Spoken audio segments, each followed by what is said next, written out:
It couldn't be a more perfect time to build a multi-purpose arena. In this downturn in the economy, it has given people a lot of hope and enthusiasm, and it has also spurred opportunities for downtown redevelopment. Here's a community that talked about an arena for 6 years. We've talked about it from 1999 until 2005 or 6. At the same time, we were losing ground in our community. We didn't have a first-class venue for sports. We didn't have a first-class venue for family entertainment. We didn't have a first-class venue for the kind of activities that travel around us. We were behind. It was the time to make a move. If we were sort of backing away from the challenges we faced as a community, we wouldn't build this type of arena. We'd sort of raise the white flag and say, let's just continue on with what we have and not invest in this community and just kind of give up. But I think what this arena in some sense represents is a fighting spirit of Toledo. It was really a gift to the community in a way that sometimes people feel that communities are struggling. This has been a project that everybody has embraced, and everybody feels like it really is helping us transform downtown and bring excitement to the region.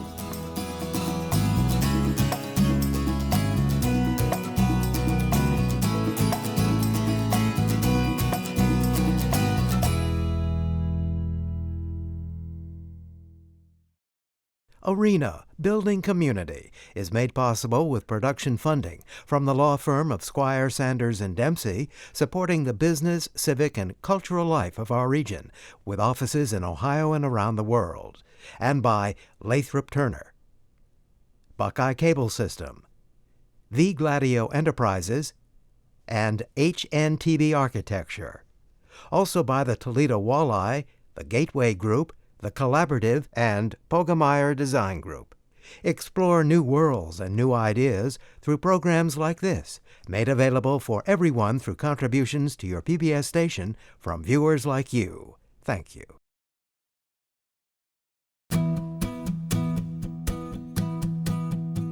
Everybody knew that we needed a new building for a community gathering place. It became apparent to me in 2005 that the city of Toledo, who initially had talked about the project for 5 or 6 years, didn't have the capacity to do it. They were mired into the Marina District. They were having budget problems, so in 2006, commissioners decided that we're going to take the project over. Talked to the mayor. He said, "Good luck, Commissioner." And let's go. Well, our responsibility, Gateway's responsibility, really was to recommend to the county how to go about the process for selecting the team, and then to participate as consultants to the county in that selection process, and then making a recommendation to them after the process is laid out on who they should choose. And we did have a very competitive process. There were numerous architectural firms that wanted to participate in this. The groups that were selected had experience in multipurpose arenas, had experience in doing things state-of-the-art, doing things that might bring pride to our area, that it could be the first of something to ever occur here. We did it right because we listened to people around us. And generally these projects go, get an architect, they kind of design it, hand it to a construction person, they kind of build it without having input to the architect. Then you bring in the person that's going to operate the building, and they're all at 3 different phases, and the operator may say, "Man, you should have put this door there. If you want to get a truck in to unload a show, it should have been there," and we weren't at the table. We got everybody at the table from day one. In terms of collaboration, this has probably been the most complex and highly collaborative project that I've been a part of. The county, and I think this was wisdom on their part, brought all the principal team members to the table from the beginning. My staff and I were very actively involved. We were invited to be part of the process, loved every minute of it. And as a result, with our input, with SMG's input, with the Lathrop company, the construction manager's input, the architects, HNTB, and the collaborative were very involved.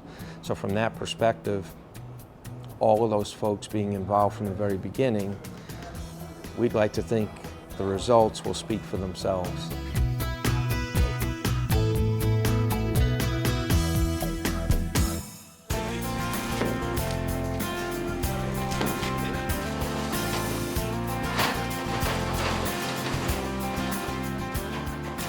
Well, one of the first things we did is we commissioned an action plan first, which wasn't another study group. This was actually an action plan to make sure we would get the building sized right, that we would get public input on what they wanted to see, and that we would communicate to the public at the same time. So we were working on financing, we were working on kind of the place, land acquisition, what the building would look like, and we went through a series of community meetings. People came and wanted to share their ideas of what they wanted in the multipurpose arena.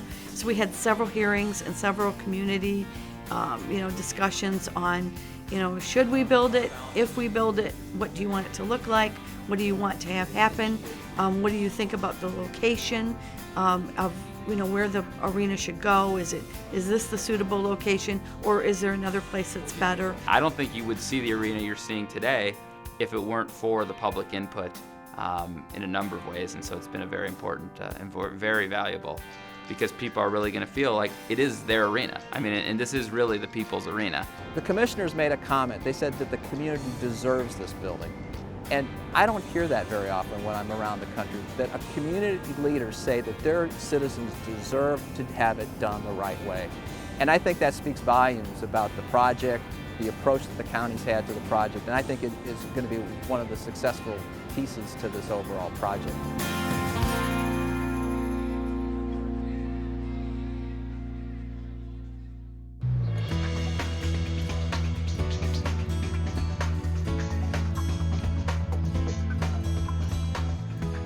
The site selection was a process unto itself, and Gateway, as the program manager, led that investigation for the commissioners. One of the big issues around siting is how are you going to maximize your dollars? Because the corporate community is more interested in having a building like this downtown than out in the burbs someplace. Another factor, of course, is always the ingress and egress. Can you put a building in a location where it's going to be relatively easy? It's never perfect, but relatively easy for people to get to it. Another factor is parking. People drive in, so you want to put the building in a location where it's going to be easy to find parking and easy for people to spread out once they get into their parking place. And then, of course, you want to look at what familiar patterns are. And in our case, we had a couple of other unique factors. You have a convention center that was linked to a garage with a bridge, and just a block away from the convention center, you had a virtually brand new baseball park. Those are two county-owned assets that people come to gather around. It would be great to add a third piece, and we call that the urban trifecta, by having your three public gathering places all within one block of each other, and all coordinated in activity. Our experience has been that when you put these buildings in downtowns and truly integrate them into the heart of the community, that you do stimulate economic development spinoff. And we've seen this to a degree with the ballpark and some of the restaurants and bars and other retail and even housing that has come as a result of the ballpark being there. We'll see the same thing because of the siting of this building. And now you have basically a 365-day-a-year area. 1.3 million people are going to be downtown year-round to participate in the Fifth Third Field, the convention center, and the arena, and that's going to be unique, I think, in growing downtown business activity, restaurants, bars, hopefully there's some retail activity. It just gives a tremendous opportunity and tremendous entrepreneurial opportunity for people to come down to the facilities. I don't see our region ever coming back as a region if you have an empty downtown. So this site of the arena will be a pretty valuable piece in the puzzle of energizing our downtown, which will in turn help the entire region of Northwest Ohio and Southeast Michigan. This clearly, from our perspective, and we advised the commissioners that we thought this far and away was the best site. No site is ever perfect, but this site comes awfully close to being perfect.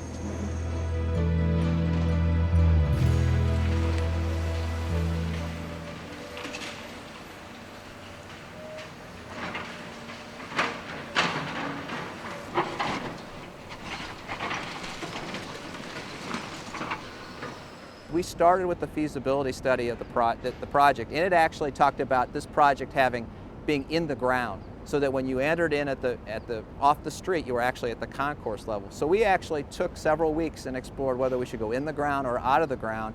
And as a result of that study, for a $300,000 premium against what's now a $100 million project, it was worth it to bring the building out of the ground. So we debated very early on size, too, and this is one of those critical early decisions. Some people thought it had to be 14,000 seats. Some people thought it had to be 6,000 seats. How would we right size this to make it work for our community, have the building appearance look like it's always full? So we actually, through the course of another several week study, looked at adding 36,000 square feet to the building. And the county at that point had to make a tough decision. And it was a gutsy call on their part, but they made the right decision. And so they decided to do a seating bowl all the way around the ice.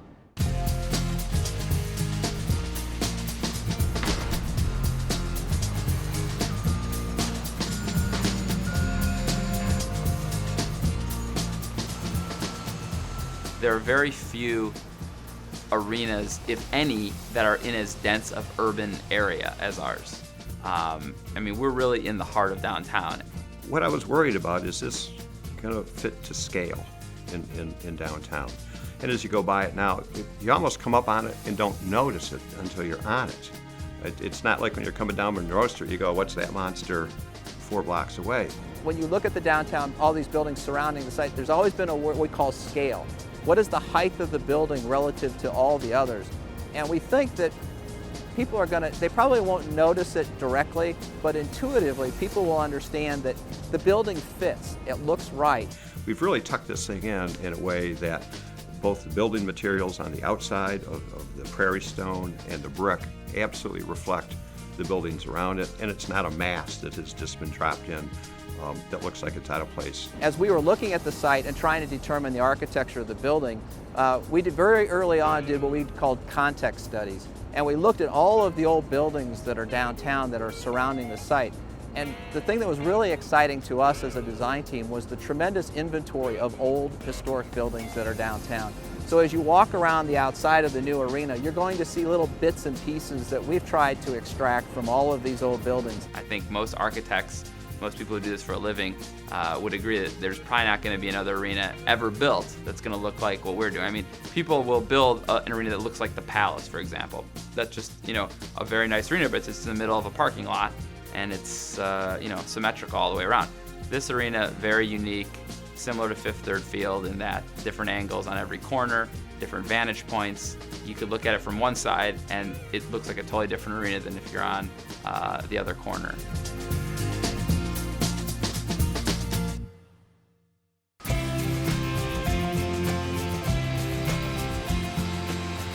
One of the key factors that we were trying to deal with and working with Lathrop and the collaborative, was trying to design a building in a cost-effective way.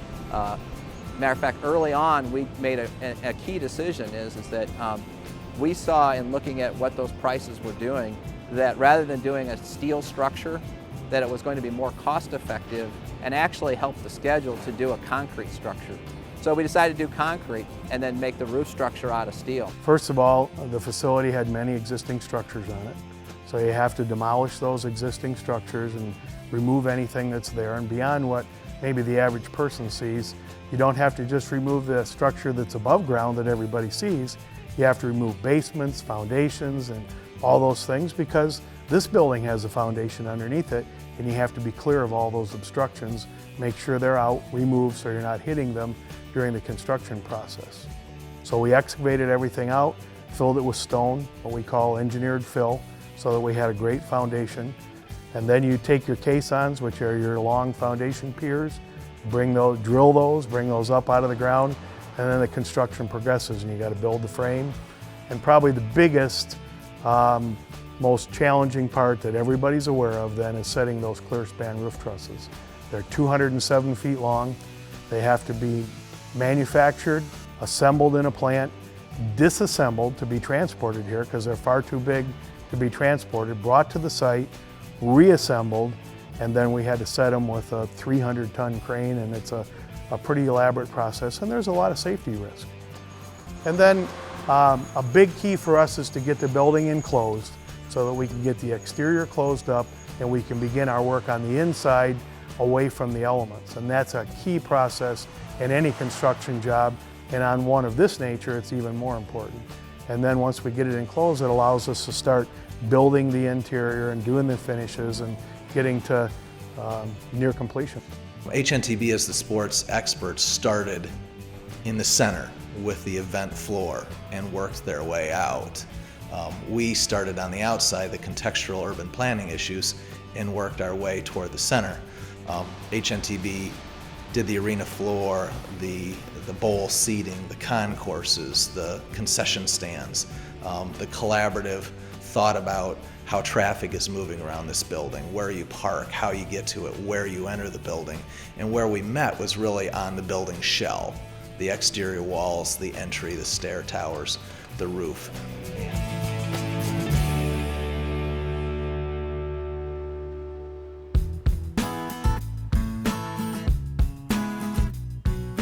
While the multipurpose arena was sort of starting to get its, opportunity and get launched, at the same time we started to recognize that you needed to be more energy efficient in buildings, and you needed to make buildings that were complementary to the environment.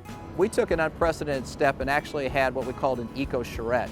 And it was a multi-generational, multifaceted, day-long workshop where we brought in the public, the businesses, everybody who had a say and wanted to have a voice in sustainability actually got together and talked about how we could achieve that on this project. It was very early on. Sports arenas are not easy projects to optimize energy in. They're big projects. There's a lot of building materials involved, and there's a very high priority on making this the most energy efficient arena in the country. A lot of greening a building is really coming out to be that it's really more affordable than you thought it once was. There are many, many aspects that are pretty basic and can be designed into the construction right up front and really don't have a lot of added cost. The arena here at Lucas County is going to be one of the first LEED certified arenas in the country. The level of that at this point is still undetermined. We're very close to having the LEED Silver level. LEED is stands for Leadership in Energy and Environmental Design.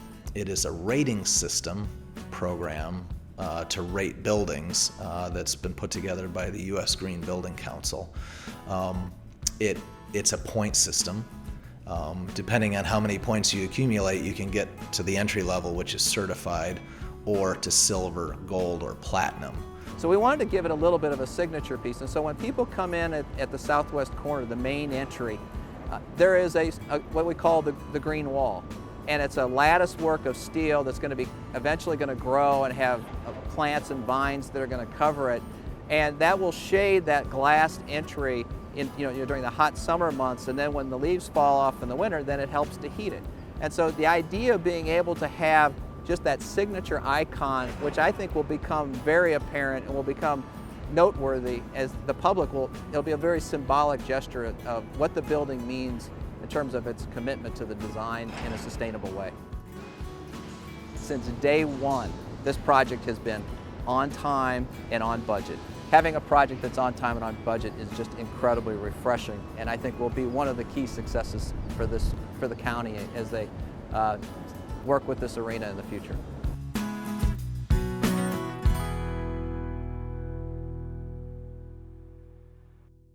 We knew that we wanted a hockey team and that hockey was going to be the basic tenant in this building, and then we hoped we could build on that. And fortunately, the East Coast Hockey League was willing to allow a private, not-for-profit corporation to acquire a franchise. As far as the company that was formed for the Toledo Walleye and the Toledo Bullfrogs, it's a separate not-for-profit entity called Toledo Arena Sports.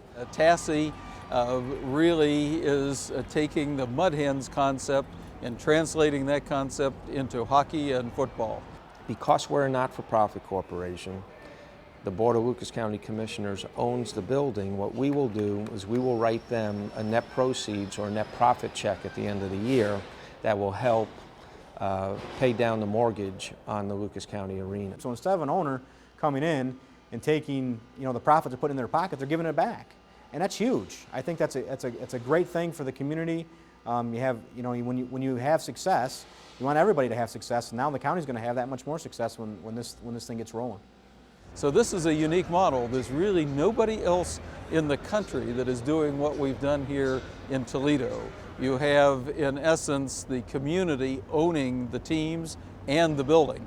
I think this will even enhance our community's affection towards hockey and the relationship that Toledo and Northwest Ohio has with hockey as a sport.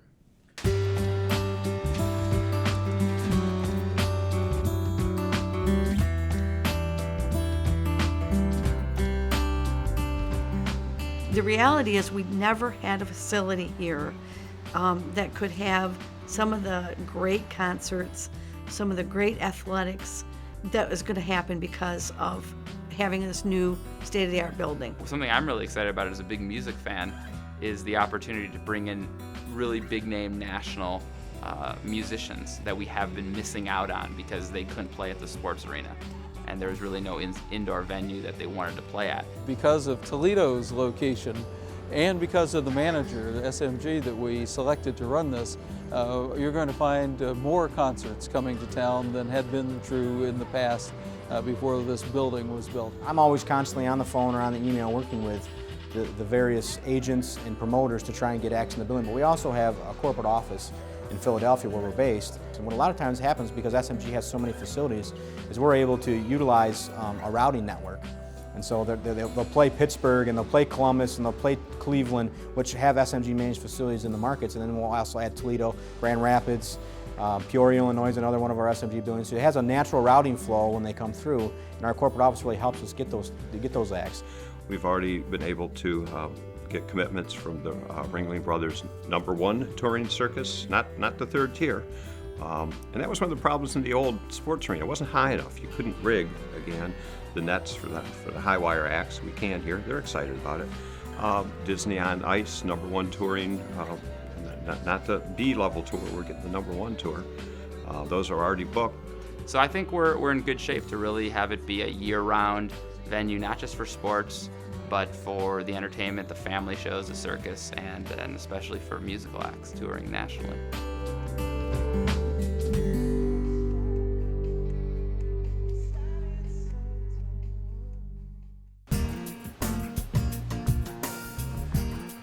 This is a world-class facility on par with any arena in the world in terms of the amenities. The size is smaller, obviously, but when you look at the amenities for the fan, for the players, and for the community, this is really, it can't be beat. This arena is I think, a state-of-the-art facility of any building in the country. It's a small, intimate building. Probably about 75 or 80% of the acts only play 8,000 seat facilities, which is right in our wheelhouse for what we're looking for. We have an easy rigging grid operationally, an easy loading dock for people to get in and out of. The building's designed to be multi-purpose, so it's just a matter of hours in which they can convert the building from football to hockey to basketball to a concert. And they have that down in lockstep. Depending upon the size and the scope of the event, they can do those changeovers very rapidly. As you walk around the arena itself, I think people have already started to comment that one of the great features is the concourses that as people go into their seats are actually, there are windows, so they can see the surrounding architecture, they can see the surrounding buildings. There are several things in the arena that I think people they're gonna come in, they're gonna discover, and they're gonna really enjoy. A couple of the standing room only areas, which is a little unusual for an arena, and the number of places to socialize, the party spaces, the outdoor decks, the terraces, the terrace on Huron Street. I think they've dubbed the banquet hall the aquarium, the swamp shop at the arena. There's a roof terrace over top of each of the building entries. So I think, before the event starts, as people are approaching, they'll see people inside the building, on top of the building. It should be very festive. The seating bowl is so comfortable and right on top of the action, and it's going to be loud with that low ceiling, that's 65, I think it's about 65 feet. So it's going to capture the noise. We've got a lot of premium things in this facility that normally most people don't have. I mean, for example, that club level is that's an NHL or an NBA building club level. It's awesome. It's very well done. It's very high end. People are going to love it. The 600 feet of ribbon boards and the 20 by 30 scoreboard in the end, that's pretty unique to a market of this size. And it's going to give us some great advertising opportunities, and I think that the fans are going to love that as well. The building's life is going to come from those that enjoy it, and the fans in this community really know how to embrace their teams, so I think that's going to be the big difference. It is perfectly fitting into the downtown neighborhood. It is a green arena that makes it state-of-the-art. The artwork that is going to be a part of it and the places to gather make it very special, so that even if you're not in a game or at a concert, walking around the arena and being a part of the vitality that it's providing makes it a very special place and a new addition to our community.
Arena Building Community is made possible with production funding from the law firm of Squire, Sanders, and Dempsey, supporting the business, civic, and cultural life of our region, with offices in Ohio and around the world, and by Lathrop Turner, Buckeye Cable System, The Gladio Enterprises, and HNTB Architecture.